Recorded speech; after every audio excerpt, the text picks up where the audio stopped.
Welcome to அணுவின் உலகம். உங்களோட வெஜிடபிள் கார்டன் ஷேர் பண்ணி ரொம்ப நாள் ஆச்சு. ஆக்சுவலாக சம்மரில் தங்கச்சி வீட்டுக்கு போயிட்டு வந்த பிறகு கார்டனை ஃபஸ்ட்டு வெஜிடபிள் கார்டனை தான் போய் பார்த்தேன் 10 நாளுக்கு அப்புறம் ஆனால் இந்த தடவை பாஸ்டனில் சம்மர் ப்ராப்பராகவே இல்லைங்க. கொஞ்சம் குளிராகவே இருந்துச்சு. 65 அந்த ரேஞ்ச்லேயே இருந்துச்சு. நல்லா 80 90க்கு மேலெலாம் ஃபியூ டேஸ் தான் போச்சு. அதனால் இந்த தடவை காய்கறிகள் நிறைய எடுக்க முடியல. பட் ஓரளவுக்கு கொஞ்சம் கொஞ்சம் எடுத்தோம்.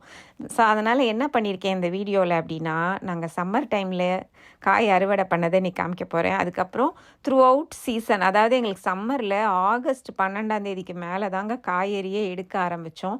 அது இப்போ வரைக்கும் எடுத்துகிட்ருக்கோம். அக்டோபர் 2 வரைக்கும் எடுத்துகிட்ருக்கோம். ஸோ இப்போ கூட இருக்குது, கொஞ்சம் கேப்சிகம்ஸ்லாம் இருக்குது நம்ம தோட்டத்தில். ஸோ அதெல்லாம் உங்களுக்கு அப்படியே ஒரு அப்பப்போ எடுத்த வீடியோவை ஜாயின் பண்ணி காமிக்கிறேன். ஸோ லாஸ்ட்டாக எங்கள் வீட்டில் எடுத்த கத்திரிக்காய் சைனீஸ் எக் பிளான்ட் வச்சு ஒரு குட்டி மெனு ரெசிபியும் உங்களுக்கு ஷேர் பண்ண போகிறேன். உங்களுக்கு இந்த வீடியோ கண்டிப்பாக பிடிக்கும்னு நினைக்கிறேன். வாங்க வீடியோக்குள்ளே போகலாம். எங்கள் வீட்டு ஃபார்மர் வெங்கடேஷ் உங்களுக்கு தெரியும்ல, பயங்கரமாக உழைச்சிட்டு இருக்காங்க. அவங்களுக்கு டெய்லி இந்த கார்டனை பார்த்து அதுக்கு சாப்பாடு ஒழுங்காக போகுதா, தண்ணி ஒழுங்காக இருக்குதா, காஞ்சு போன இலையெல்லாம் கட் பண்ணி அவர் தான் ஃபுல் அண்ட் ஃபுல் மெயின்டைன் பண்ணுவார். நான் கூட சொல்லுவேன், உங்களோட கேர்ள் ஃப்ரெண்டை பார்த்துட்டு வந்துட்டிங்களா அப்படி தான் கேட்பேன். ஏன்னா காலையில் எந்திரிச்சோடனே கார்டனை பார்ப்பாங்க, மத்தியானம் பார்ப்பாங்க, அந்த மாதிரி அவர் அவ்வளோ இன்ட்ரெஸ்ட்டு. ஸோ வெண்டைக்காய் பூத்துருக்கு பாருங்க, அங்கே வெண்டைக்காய் பூத்துருக்கு. ஸோ இந்த தடவை ஒரு 4-5 வெண்டைக்காய் கிடச்சிச்சு. ஒரு குட்டி கொஞ்சமாக புளிக்குழம்பு வைக்கிற அளவுக்கு அதை நாங்கள் என்ஜாய் பண்ணோம். ஸோ இது ஆகஸ்ட் 12th நினைக்கிறேன் அன்றைக்கி எடுத்த வீடியோ. ஸோ ஓரளவுக்கு தான் எனக்கு காய் கிடச்சிச்சு. இது அந்த ராஸ்பெரிங்க, எங்கள் வீட்டில் ராஸ்பெரி செடி வச்சோம். ஸோ ஒரே ஒரு ராஸ்பெரி வந்துச்சு, அதையும் உங்களுக்கு காமிக்கணும் அப்படின்னு நினச்சேன். அதுக்கப்புறம் க்ரீன் கேப்சிகம் நிறையா வந்தது இந்த தடவை தோட்டத்தில் இருந்து. ஸோ அதுவுமே நல்ல டேஸ்ட்டாக இருக்குதுங்க. நம்ம வீட்டில் இருந்து காய் எடுக்கும்போது அது ஒரு தனி ருசி தான். ஒரே ஒரு புடலங்காய், இந்த சீசனுக்கே ஒரே ஒரு புடலங்காய் தான் இன்னுமே எங்கள் தோட்டத்தில் தான் இருக்குது. ஏன்னா அதிலேருந்து விதை எடுத்து அடுத்த வருஷத்துக்கு யூஸ் பண்ணணுன்னு அங்கேயே விட்டு வச்சுருக்கோம். அடுத்து ஒரே ஒரு சொரக்காய் கிடச்சிச்சு. ஆக்சுவலாக சொரக்காயில் நிறையா பூ பூத்துச்சு, ஆனால் ஒரு சொரக்காய் தான் நல்லா காயாக வந்தது. ஸோ இந்த சொரக்காவை அறுவடை பண்ணிடுங்க, எனக்கு சாப்பிடணும் போல் இருக்குது அப்படின்னு சொன்னேன். ஸோ அன்னைக்கு அறுவடையில் சொரக்காய் எடுத்தாச்சு. எனக்கு சொரக்காய் சாம்பார் வைக்க பிடிக்கும், காய் மாதிரி வதக்கி சாப்பிடுவோம், ரொம்ப பிடிக்கும். ஸோ அதுதான் அன்னைக்கு எடுத்த காய்கறிகளோட இது பவுல். அப்புறம் இங்கே பார்த்தீங்கன்னா பின்னாடி ஸ்விம்மிங் பூல் சைடில் எக் பிளான்ட்டோட செடியெல்லாம் அங்கே வச்சுருந்தோம். ஏன்னா அதுக்கு நிறைய வெயில் வேண்டியிருக்கு. இந்த டைம் வெயில் நிறைய இல்லாதனாலேயே செடி நல்லா வளரல. ஸோ இதெல்லாம் பின்னாடி வச்சுருந்தோம்.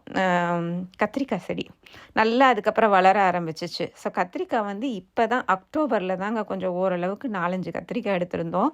ஸோ அது அவ்வளோ டைம் எடுத்துச்சு.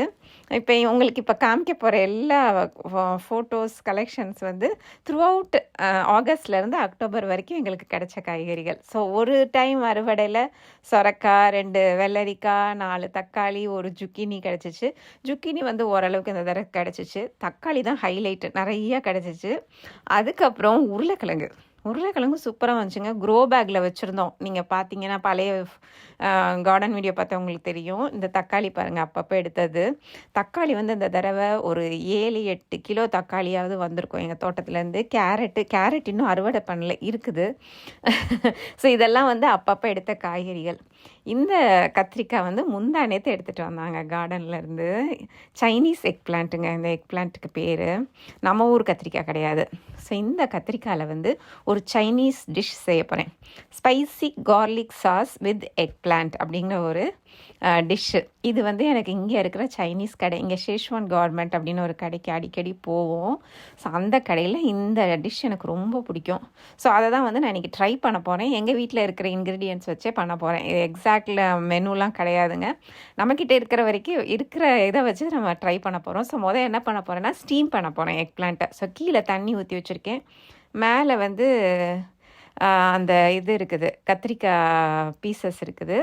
ஸோ அதை நான் வேக வைக்க போகிறேன் இப்போ.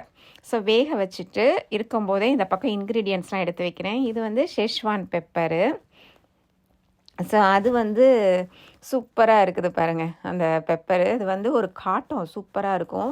அது வந்து அமேசான்லேருந்து தான் ஆர்டர் பண்ணிங்க. ஸோ இந்த இந்த காரம் வந்து ஒரு மாதிரி சுருன்னு இருக்கும். அது எனக்கு ரொம்ப பிடிக்கும். அப்புறம் இது வந்து ரெட் பெப்பர் ஃப்ளேக்ஸு. அது கொஞ்சம் இன்னும் கொஞ்சம் காரத்துக்காண்டி நம்ம கொஞ்சம் காரமாக சாப்பிட்டு பழகிட்டோம்ல. சாஸ் எல்லாம் போட்டால் கொஞ்சம் காரம் அடியாயிரும். அதனால் இந்த சாஸ் வந்து கொஞ்சம் ஸ்வீட்டாக இருக்கும். ஊஸ்டர்ஷயர் சாஸ் அப்படின்னு சொல்லுவாங்க. எனக்கு அது ஒழுங்காக கூட வாயில் வர மாட்டேங்குது பாருங்கள். அது கொஞ்சம் ஸ்வீட் சாஸுங்க. ஸோ அது வச்சுருந்தேன். சுப்பீரியர் லைட் சோயா சாஸ் வந்து கொஞ்சம் தான் இருந்துச்சு. அந்த 2 சாஸே போதும். ஏன்னா நமக்கு சாஸ் மெயினாக வந்து அந்த உப்புத்தன்மை கொடுக்கறதுக்கு, அந்த சைனீஸ் ஃப்ளேவர் வர்றதுக்கு. நீங்கள் டார்க் சாஸ் லைட் சாஸ் வச்சுருந்தீங்கன்னா அது 2மே கலந்துக்கலாம். ஸோ நல்லாயிருக்கும். அது ஒரு டேஸ்ட் கொடுக்கும். அதுக்கப்புறம் எக் பிளான்ட் மட்டும் வச்சு பண்ணால் நல்லா இருக்காதுல்ல. அதனால் வீட்டில் இருக்கிற கலர் கேப்சிகம்ஸ் எல்லாத்தையுமே ஆட் பண்ணிட்டேன். ஏன்னா எப்பயுமே எனக்கு வந்து காய்கறிகள் சாப்பிடும்போது நல்லா கலர்ஃபுல்லாக இருந்தால் ரொம்ப பிடிக்கும். ஸோ அதனால் எல்லா கேப்சிகமும் எடுத்து வச்சுருக்கேன். இங்கே வந்து நம்ம ஸ்டீம் பண்ணோம்ல, அந்த கத்திரிக்காய் வந்து ஆல்மோஸ்ட் ரெடி ஆயிடுச்சுங்க. ஸோ இது ஏன் பண்ணுறோம் அப்படின்னா, இந்த டிஷ் வந்து நீங்கள் அடுப்பில் வச்சோடனே ஒரு 5 நிமிஷத்தில் ரெடி ஆயிடணும். ஸோ அதனால தான் கத்திரிக்காய் வந்து முதலையே வந்து கொஞ்சம் நம்ம ஸ்டீம் பண்ணி வச்சுக்கிட்டா ஈஸியாக இருக்கும். அதை நீங்கள் உட்காந்து வதக்க வேண்டியதில்லை. இந்த கேப்சிகம்லாம் பார்த்திங்கன்னா ரொம்ப வேகக்கூடாது.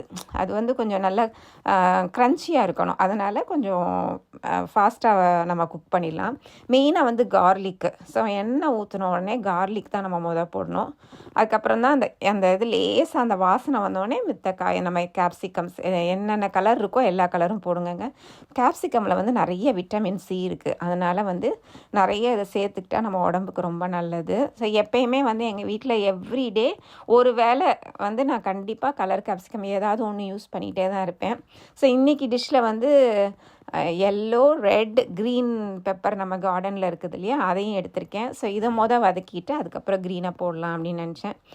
ஸோ அதுக்குள்ளே வந்து அப்படியே அந்த ஆவியிலேயே வச்சுருந்தேன். நல்லாவே வந்துருச்சு சாஃப்டாக. இது கரெக்டாக 4 நிமிஷம் தான் வச்சேங்க. தண்ணி கொதிச்சு 4 நிமிஷம் தான் வச்சேன். ரொம்ப வச்சா ஒரு மாதிரி ஆகிடும். அதனால் கரெக்டாக 4 மினிட்ஸ் வச்சுட்டு எடுத்து வச்சுருங்க தனியாக.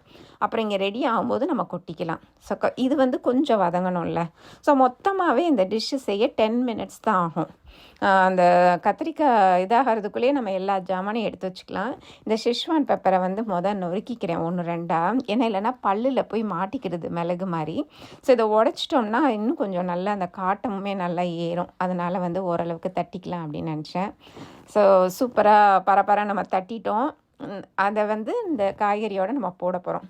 ஸோ இது சைனீஸ் டிஷ்னால் நம்ம மிளகாய் பொடி, மல்லிப்பொடி எதுவுமே கிடையாதுங்க. ஜஸ்ட்டு என்னென்ன காய் வேணுமோ அந்த காய், ஒரு சாஸு, காரத்துக்கு வந்து red pepper flakes, Schezwan pepper, இவ்வளோதான். ஸோ ரொம்ப சிம்பிள் தான். ஸோ இதோட வச்சு என்ன சாப்பிடுவீங்க அப்படின்னு கேட்டிங்கன்னா, சைனீஸ் ஃபுட்டில் வந்து ஸ்டிக்கி ரைஸ்னு ஒன்று கொடுப்பாங்க அங்கே போனோம்னா. ஸோ அதை வந்து இங்கே எப்படி கிடைக்கும், எந்த ரைஸ் வாங்கினா கிடைக்கும்னா ஜாஸ்மின் ரைஸ் நீங்கள் வைப்பாங்க. ஸோ அந்த ரைஸ் தான் வாங்கி வேக வச்சுருக்கேன். ஸோ கொஞ்சமாக ரைஸு, நிறையா காய், அதை வச்சு தான் மத்தியானம் லன்ச். இது வந்து ஒரு ஒர்க்கிங் டேயில் எடுத்த வீடியோங்க மத்தியானம். ஏன்னா இது குயிக்காக பண்ணிடலாம்ல, அதனால் நான் வந்து ஒரு கையில் வீடியோ எடுத்துகிட்டே இந்த பக்கம் சமைச்சிட்டு இருந்தேன். ஸோ அதுக்கு மேலே என்ன போட்டிருக்கேன்னா க்ரீன் பெப்பர் போட்டிருக்கேன். அப்புறம் வந்து பேசில் லீவ்ஸ் போட்டிருக்கேன். பேசில் வந்து ரொம்ப நல்லது. எஸ்பெஷலி இந்த கோல்டு டைமில் வந்து பேசில் நிறையா சேர்த்துக்கலாம். ஸோ அதனால் பேசில் போட்டிருக்கேங்க. இதெல்லாம் வதக்க வேண்டியது. அது வதங்கி கொஞ்சம் நல்லா வதங்கின பிறகு நம்ம சாஸ் எல்லாம் ஊற்ற போகிறோம். அதுக்கு முன்னாடி இந்த ரெட் பெப்பர் ஃப்ளேக்ஸ் எடுத்துருந்தோம் இல்லையா, அதை நம்ம போட்டுக்க போகிறோம். ஸோ எனக்கு ஷேஷ்வான் பெப்பர் மட்டும் அந்த காட்டம் பற்ற மாட்டேங்குது. அதனால தான் ரெட் பெப்பர் ஃப்ளேக்ஸும் போட்டேன். அப்புறம் தட்டி வச்ச ஷேஷ்வான் பெப்பரும் போட போகிறோம். ஸோ இந்த டிஷ்ஷுக்கு வந்து அந்த பெப்பர் கண்டிப்பாக போட்டால் தான் அந்த டேஸ்ட் கிடைக்கும், இல்லைன்னா அது கிடைக்காது. அதனால தான் அதை நம்ம வந்து ஓரளவுக்கு இடித்து இந்த வதக்கின காயோடு போட போகிறோம். ஸோ இது வதங்கின உடனே நம்ம எடுத்து வச்சுருக்க சாஸ் பார்த்திங்களா, அதை தான் நான் ஊற்றிட்டு ஒரு 1/2 கப் தண்ணி ஊற்ற போகிறேன். அவ்வளோதாங்க. So simple. உப்புலாம் போட வேண்டியதில்லை, ஏன்னா சாஸ்லேயே வந்து உப்பு தன்மை இருக்கும். அதனால் கேர்ஃபுல்லாக சாஸ் ஊற்றிட்டு டேஸ்ட் பண்ணி பாருங்கள். சாஸுக்கு நான் அளவுலாம் சொல்லலை. ஏன் சொல்லலை அப்படின்னா, ஒவ்வொரு சாஸ் ஒவ்வொரு மாதிரி இருக்கும் அந்த புளிப்பு தன்மை. அதனால் கொஞ்சமாக எப்பயுமே நான் சாஸ் ஊற்றும் போது டீஸ்பூனில் தான் ஊற்றுவேன். ஸோ இப்போ வந்து இது கம்மியாக தான் இருந்துச்சு. இது மொத்தமாக 1 டேபிள் ஸ்பூன் சோயா சாஸ் தான் உள்ளே போயிருக்கும். ஸோ அவ்வளோ வந்து உங்களுக்கு புளிப்பாக இருக்காது. இதில் வந்து கார்லிக் ஃப்ளேவர் தான் டாமினண்ட்டாக இருக்கணும், ஸ்பைசியாகவும் இருக்கணும். இந்த 2ம் தான் மெயினு. அதனால் அது 2ம் போட்டாலே போதும். ஸோ இப்போ பார்த்தீங்கன்னா உங்களுக்கு spicy garlic sauce with egg plant ready ஆயிடுச்சு. ஸோ வந்து காய்கறிகளோட எக் பிளான்ட்டும் போட்டு கத்திரிக்காயும் போட்டதுனால சூப்பராக டேஸ்ட்டாக இருக்குது. எக் பிளான்ட்டும் ரொம்ப நல்லது. வாரத்துக்கு ஒரு நாள் வந்து கண்டிப்பாக எக் பிளான்ட் சேர்த்துக்கோங்க. நிறைய காய் வந்து உங்கள் டயட்டில் சேர்த்துக்கோங்க. எப்படினாலும் நம்ம யூஸ்வலாக நம்ம இந்தியன் ஸ்டைல்லையே பண்ணாமல் இந்த மாதிரி வித்தியாசமாக சைனீஸ் ஸ்டைல், கொரியன் ஸ்டைல், வேறு வேறு ரெசிபி பண்ணும்போது நமக்கே இன்ட்ரெஸ்டிங்காக இருக்கும் சாப்பிட்றதுக்கு. அதனால தான் நான் வந்து அப்பப்போ இந்த இன்டர்நேஷ்னல் ஃபுட்டை நான் சர்ச் பண்ணி பார்த்து எடுப்பேன். பட் இன்றைக்கி வந்து என் வீட்டில் இருக்கிற இன்க்ரீடியன்ட்ஸ் வச்சே நான் பண்ணேங்க. உங்களுக்கு இந்த ரெசிபி பிடிச்சிருக்குன்னு நினைக்கிறேன். எங்கள் வீட்டு தோட்டத்துலேருந்து வந்த காய் வச்சு சமைச்சு சாப்பிட்டதில் எனக்கு ரொம்ப சந்தோஷம். இந்த காய்கறி தோட்டத்தை உங்களோட ஷேர் பண்ணதில் ரொம்ப ரொம்ப சந்தோஷம். ஸோ உங்களை இன்னொரு சூப்பரான வீடியோவில் மீட் பண்ணுறேன். Until then stay happy, enjoy your life, by.